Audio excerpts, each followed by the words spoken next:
উনি তো বেলডাঙ্গার মানুষ নন, তা বেলডাঙ্গাতে উনি কেন বাবরি মসজিদ করতে আসছেন? আচ্ছা মন্তাজুল ইসলাম, তুমি একটা কথা ক্লিয়ার করে বলে দাও, ও তো মুর্শিদাবাদের মানুষ, ও যদি একটা মসজিদ করে ও কি সেই দিল্লি গিয়ে করবে? তুমি একটা আলেম হয়ে এইরকম উল্টোপাল্টা কথা বলো, মুখের ভাষা কোনোদিন আমাদের খারাপ হয়ে যাবে, তাই কথাটা ঠিকঠাক করে বলো।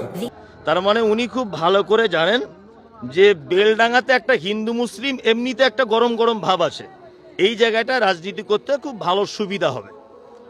শালা তুমি যদি আলেম হতে আমার সামনে পেলে তোমার থেপড়ে মুখ লাল করে দিতুম। তোমার ভক্ত কারা? তোমার জলসায় কে ডাকে? ও একটা মসজিদ করবে, তার জন্য রাজনীতি এর মধ্যে কোথাতে চলে এলো? ও সরকারের টাকা নিয়ে মসজিদ করবে না তুমি ওটি 1 টাকা দেবে? তুমি তো শালা জীবনে 1 টাকা দেবে না হুমায়ুন কবিকে, তার উপরে তুমি হুমায়ুন কবির উপরে এত বড় বড় কথা বলছো। বাবরি মসজিদ হবে ওখানটাই 6 ডিসেম্বরে। তুমি এই যে ভক করো না ওই সোশ্যাল মিডিয়ায়, ঠিক আছে? বেশি ভক করলে দেখা যাচ্ছে তোমার জলসারই দাউদ হবে না।